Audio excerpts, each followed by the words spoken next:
All right, welcome. Today, we're diving into a business structure that a lot of people dream about, but maybe don't fully get, the partnership. So, picture this. You've got a fantastic idea, and you and a friend are totally ready to go for it. Well, the moment you two decide to start a business together, you're pretty much creating a partnership, whether you realize it or not. Think about the classic sole trader, the lone wolf of the business world. A partnership is the complete opposite. Instead of just one person calling all the shots, you've got two or more people teaming up. It's really the difference between flying solo and having a co-pilot. But when does that friendly team up actually become an official legal partnership? Let's break down what it actually means in the eyes of the law. At its heart, a partnership is what's called an unincorporated business. Now, that's just a fancy way of saying you don't need to go through some crazy legal maze to create one. It can be as simple as you and someone else agreeing, hey, let's run this business together and try to make some money.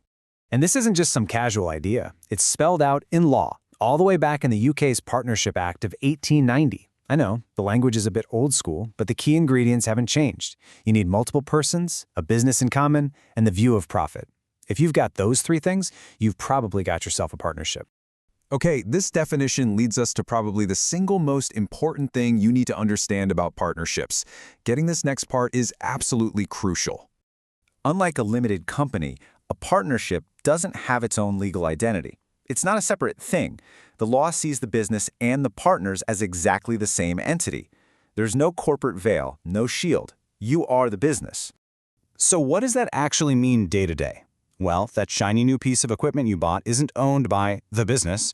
It's owned by you and your partners personally. And way more importantly, that big loan you took out, that's not the business's problem. It's your personal debt shared with your partners.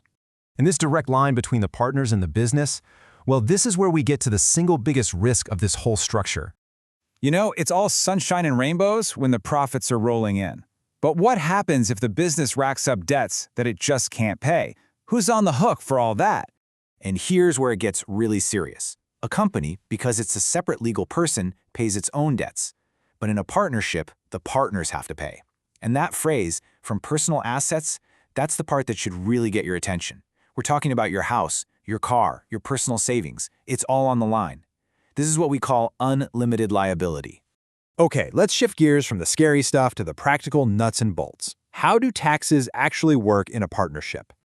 The good news is it's actually pretty straightforward. The partnership itself doesn't pay any taxes. Instead, the profits get divided up, and just like a sole trader, each partner is responsible for paying their own tax on their share of the income. So the process is pretty simple. First, the partnership has to register with HMRC, the tax authority here in the UK. Then, every year, each partner has to file their own self-assessment tax return.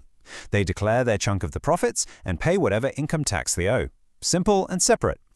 So, we've been talking about people and persons this whole time. But what if a partner wasn't a person at all? There's a really interesting legal quirk here. I mean, when you think of a business partner, you're picturing a person, right? An actual human being. But does it have to be? Could a partner be something else entirely? And the answer, believe it or not, is yes. So remember how we said a partnership doesn't have its own separate legal identity? Well, a company does. In the eyes of the law, a company is considered a legal person. And because it has that status, a company can absolutely enter into a partnership, just like you or I can. And this creates a really fascinating tax situation. Let's say you have a partnership made up of one individual and one company. Well, the individual partner pays income tax on their share of the profits. But the company partner, it pays corporation tax on its share. So you actually have two different tax rules working inside the very same business. So let's wrap this all up. A partnership is one of the easiest ways to go into business with someone. It's simple to set up, and the taxes are pretty clear. But that simplicity comes at a huge price. Unlimited personal liability.